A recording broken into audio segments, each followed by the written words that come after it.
त्याला चैत्यगृह म्हटलं जातं आणि दुसरा भाग असतो भिक्खूंना राहण्याची जागा, त्याला विहार म्हटलं जातं. चैत्यगृहाची रचना जर आपण पाहिली तर त्याचा एंट्रन्स जो आहे तो पिंपळाच्या पानासारखा असतो एंट्रन्स, आणि आतमध्ये मात्र त्या ठिकाणी पाहत असाल एक स्तूप असतो ज्या ठिकाणी प्रार्थनास्थान केलं जातं. नेक्स्ट, हे जे स्तूप आहे ज्याला वंदन केलं जातं ते दोन प्रकारचे आपल्याला दिसायला लागतात.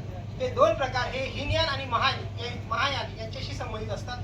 ज्या ठिकाणी तुम्हाला अशा प्रकारचा साईडला दिसतो तो स्तूप दिसतोय ना, त्या ठिकाणी बुद्धाची कुठली मूर्ती नाही, ते हिनयानपंथी आहे, ज्यामध्ये ज्या स्तूपामध्ये बुद्धांच्या किंवा अरहंतांच्या अस्थी ठेवल्या जायच्या आणि त्याला ते वंदन केलं जायचं. पण काही लेण्यांमध्ये आपण पाहतो की स्तूप पण आहे आणि बुद्धाची मूर्ती पण आहे. हे नंतरच्या काळामध्ये महायानपंथीयांच्या विचारधारेच्या लोकांनी नंतर केले हे काम आहे. जी आज आपण भगवान बुद्धांची मूर्ती पाहतो ती ऍक्च्युली इंडियन नाहीये, सम्राट कनिष्क यांनी ती निर्माण केलेली आहे. नेक्स्ट, त्याचबरोबर हे दुसरे विहार आहेत. या विहारामध्ये जर पाहिलं तर त्याची छोट्या छोट्या रूम आहेत. ह्या रूम म्हणजे भिक्खूंना राहण्याच्या जागा आहेत, त्याला आपण विहार म्हणतो. नेक्स्ट, यामध्ये आपण पाहतो शिल्पकला. तुम्ही जनरली कुठल्याही प्रकारचं जर लेणी पाहिली तर त्यामध्ये शिल्प हे फार महत्वाचे घटक आहेत. मानवाने निर्माण केलेलं दगडात कोरलेलं हे अतिउच्च काम आहे. नेक्स्ट, हे सुद्धा नेक्स्ट नेक्स्ट नेक्स्ट हा चित्रकला.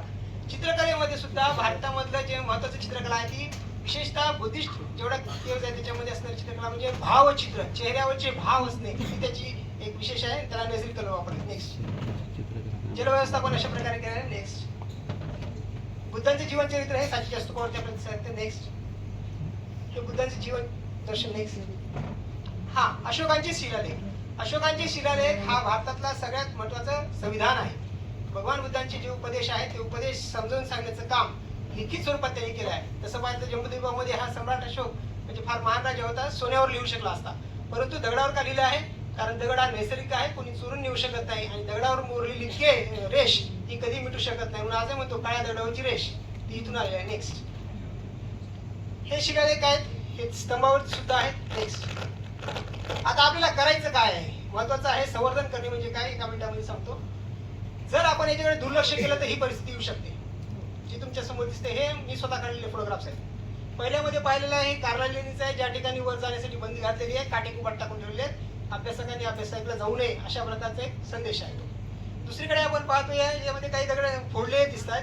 तिसऱ्यामध्ये आपण पाहतोय त्यालाच काही ठिकाणी त्याला शेंदूर लावून म्हणा किंवा जी पुरातत्वीय चांगली गोष्ट आहे त्याला धार्मिक रूप देऊन त्याला पूजन केलं जातं आणि त्याचा खरा इतिहास आपल्याला कळू दिला जात नाही. आणि इकडच्या कोपऱ्यामध्ये तुम्हाला दिसतं काही लेण्यामध्ये विचित्र प्रकार चालू असलेले सुद्धा आपल्याला दिसतात. हे आपले दुर्लक्ष होतं. मग याचं संवर्धन कसं करायचं? नेक्स्ट, या संवर्धनासाठी मी प्रयत्न करतोय कारण आपले आदर्श जे आहेत ते सम्राट अशोक आहेत. सम्राट अशोक आपल्या लवाजम्यासह हे पर्यटनाला जात होते. नेक्स्ट, ज्या बाबासाहेबांनी धम्म स्वीकारला ते सुद्धा या लेण्यांच्या पर्यटनाला गेलेले आहेत. नेक्स्ट, आणि आज सुद्धा आपण बरेचसे अभ्यासू काही जिज्ञासू लोक सुद्धा अशा प्रकारच्या अभ्यास दौऱ्याचं आयोजन करतात आणि लोकांपर्यंत या लेणीचं महत्व सांगण्याचा प्रयत्न करतात, लिपीचं महत्व सांगण्याचा प्रयत्न करतात. आमच्यातले सुद्धा काही टीम मधले लोक आहेत, मी स्वतः सुद्धा आणि माझी काही टीम आदरणीय भोसेकर सुद्धा आमच्या सोबत आहेत. तर आम्ही सगळेजण अशा प्रकारचे 100-200 लोकांचे अभ्यास दौरे या लेण्यांवरती आयोजित करत असतो. नेक्स्ट, त्याचबरोबर अशोकांवरती जीवनावरती नाटकं सुद्धा आपण तयार करत आहोत. त्याचबरोबर काही ठिकाणी परीक्षा पण घेत आहोत आणि काही ठिकाणी आपण त्यांना मुद्रा कोणत्या आहेत त्या शिकवत आहोत. नेक्स्ट, ते माझ्या घरचं चित्र आहे. या कोरोनाच्या काळामध्ये एक लेणीचं मॉडेल मी स्वतः तयार केलं होतं 2021 ला. ते आजही आहे.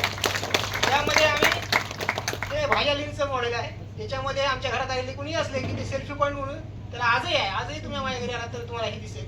4 वर्ष झाले परंतु ते खपटापासून केलं आजही मिटलेलं नाही. युजन थ्रू मधलं पहिलं मॉडेल आहे आणि युट्यूबवरचा पहिला व्हिडिओ आहे.